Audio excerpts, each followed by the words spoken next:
Mr. Flores.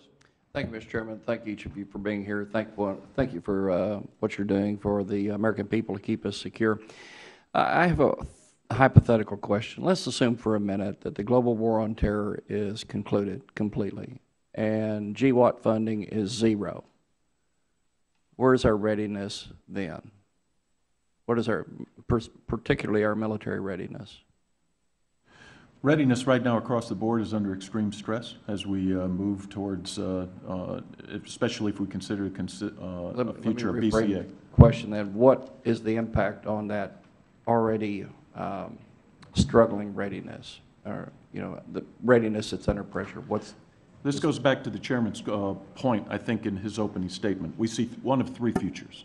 One future is we decide to continue OCO after. We've always said that we should continue OCO for several years after the war for reset and reconstitution.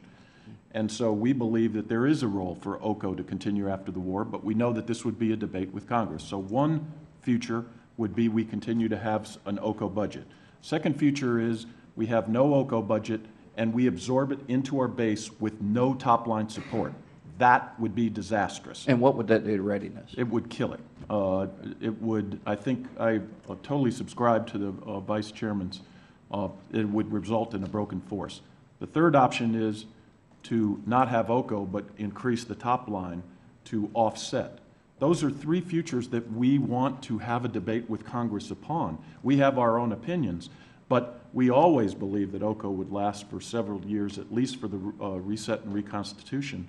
But the most disastrous outcome for us would be if OCO went away and we went to BCA level. That would cause problems that would be very difficult to fix. Right. Well, many of us would like to support an environment where we restore our focus on national security and then we provide the proper level of defense funding, but we want to do it in the base defense budget. So what would be helpful for Congress if we know what that real number is so we don't sort of backdoor it through GWAT is I think almost everybody in this room has said the same thing. So I would encourage you to help us have that conversation sooner rather than later.